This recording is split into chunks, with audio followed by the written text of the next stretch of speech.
वातावरण एकदम चिल्ड झालं, पण विषय काय माहिती का, रप्पा रप्पा तोंडावर पाऊस लागला तरी पण कटिंगला आला. पण विषय काय झाला माहिती का, इथं लाईट नसल्यामुळे आणि घेतला म्हणलं सगळं सामान इथं ठेवून म्हणलं पहिलं तर तांबलोडी टोपीची पायपिंग करून येऊ. इथला पण सगळं काम झालंय, फक्त फरशी राहिले बरं का. फरशी चालूच आहे, तरी पण परचाला काही दिवसांना आपल्याकडे काम येऊ शकतंय वायरिंग साठी. आता इथलं काम करण्याचा विषय काय माहिती का, 10:30 वाजता स्लॅब भराचा वर बघतो तर कोटा सुद्धा बार हातरले नाही. ते कसले काम करता शकेल तुम्हालाच माहिती बाबा. नंतर माघारी जाताना शकेल काय मला माहिती का, स्लॅब भराचा कॅन्सल झाला. कारण काय विषय माहिती का, सगळे काम करायचे का ते पावसामध्ये अडकले ते, त्यामुळे ते कॅन्सल केले ते. आणि नंतर फिरून कुठं आला माहितीये का, माळुंबऱ्याच्या कामावर जिथं की आपल्याला कटिंग करायची होती. इथं आल्यावर कळलं की इथली पण लाईन फॉल्ट आहे, ते काय लाईट येणार नाही. त्यामुळे मग तर माझं लय बेकार डोकं फिरलं.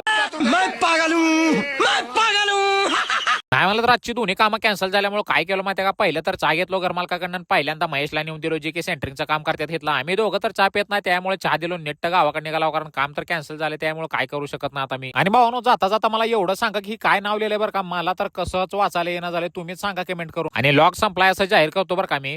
खत्म.